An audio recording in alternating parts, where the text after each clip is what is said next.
Dans cette vidéo, nous allons aborder le dernier point du chapitre 1 qui concerne la description d'un mouvement. Il s'agit de la vitesse. Nous allons commencer par deux exemples auxquels vous deviez réfléchir la séance précédente. Premier exemple, Irène et Frédéric, couple célèbre, quittent leur maison à 7h50 pour se rendre au collège. Irène arrive à 8h03, tandis que Frédéric arrive à 8h07. Qui a été le plus vite ? Irène parcourt la même distance, mais en moins de temps que Frédéric. Elle va donc plus vite que lui.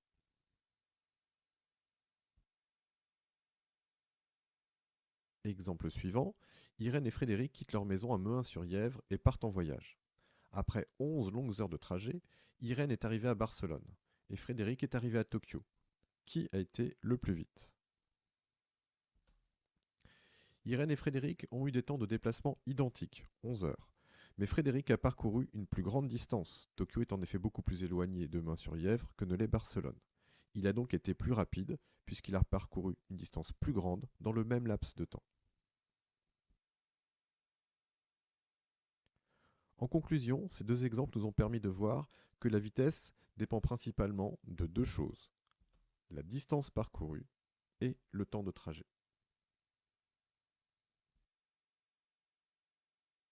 Nous allons maintenant voir comment calculer une vitesse. En zone urbaine, le panneau que vous avez actuellement sur l'image signifie que la vitesse des véhicules est limitée à 50. Oui, mais 50 quoi ? Quelle est l'unité de mesure de cette vitesse ? Il s'agit des kilomètres par heure.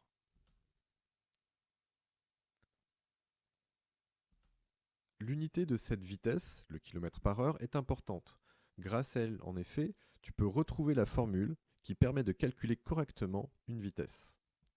Je vais vous demander donc de choisir la bonne formule parmi les trois propositions suivantes. Première proposition, la vitesse s'obtient en multipliant la distance par le temps.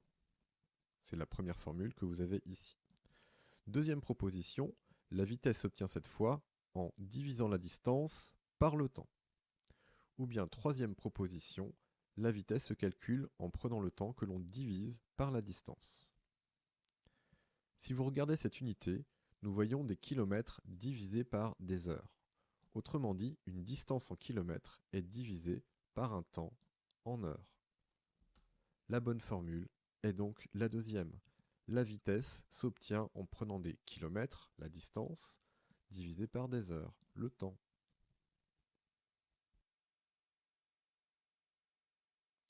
Il existe plusieurs unités pour mesurer une vitesse.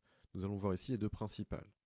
Si la distance est exprimée en kilomètres et que le temps lui s'exprime en heures, alors la vitesse sera en kilomètres par heure. Si cette fois la distance est exprimée en mètres et que le temps lui s'exprime en secondes, alors la vitesse sera non pas en kilomètres par heure, mais en mètres par seconde tout simplement.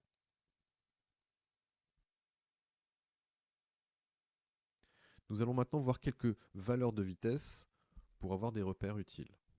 Prenons un premier exemple avec Son Goku qui parcourt 300 km en 2 heures sur son fabuleux nuage magique. Je vous demande de calculer sa vitesse. Vous aurez besoin éventuellement d'une calculatrice, d'une feuille de brouillon et d'un crayon pour essayer de faire le calcul par vous-même avant de voir la réponse. Vous allez donc mettre la vidéo sur pause et vous ferez lecture une fois que vous aurez une proposition de résultat.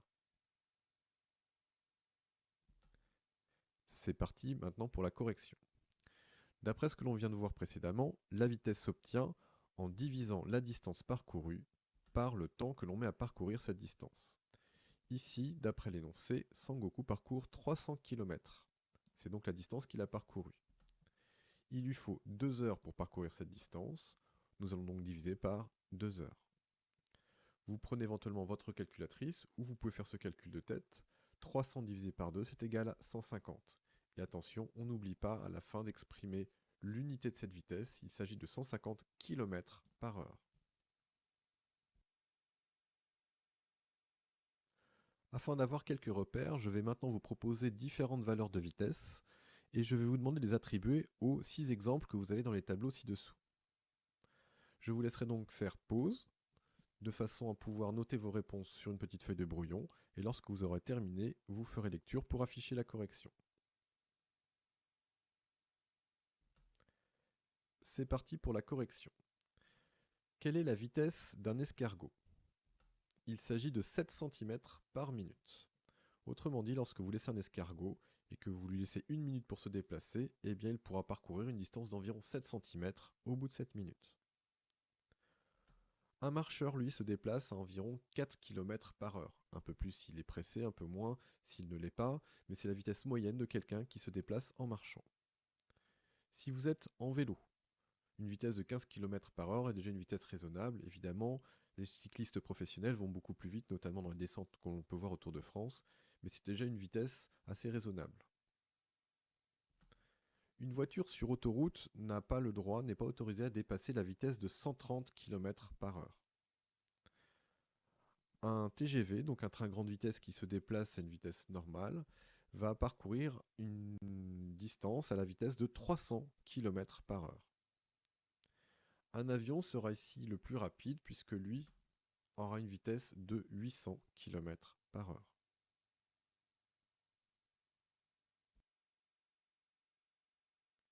Un dernier exemple pour réfléchir à cette notion de vitesse. Je vous laisse lire l'énoncé, vous mettez la vidéo sur pause et lorsque vous êtes prêt, que vous avez noté vos réponses sur une petite feuille de brouillon là encore, vous faites lecture afin d'afficher la correction.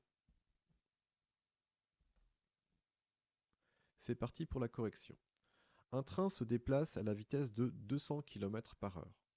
Cela signifie qu'au bout d'une heure, il aura parcouru 200 km. 200 km sont parcourus chaque heure par ce train. C'est ce que signifie l'expression 200 km par heure. En une demi-heure, il aura parcouru la moitié de cette distance, puisque une demi-heure est la moitié d'une heure.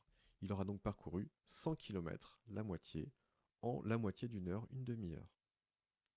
Et si au contraire il avance à cette même vitesse pendant 2 heures, c'est-à-dire 2 fois plus longtemps, eh bien il aura parcouru non pas 200 km, mais cette fois-ci 400 km. Autrement dit, le train va avancer et parcourir 200 km toutes les heures. Au bout de 2 heures, ça fera 400 km. Au bout de 3 heures, ça fera 600 km. Au bout de 4 heures, ça fera 800 km, etc. C'est à présent terminé.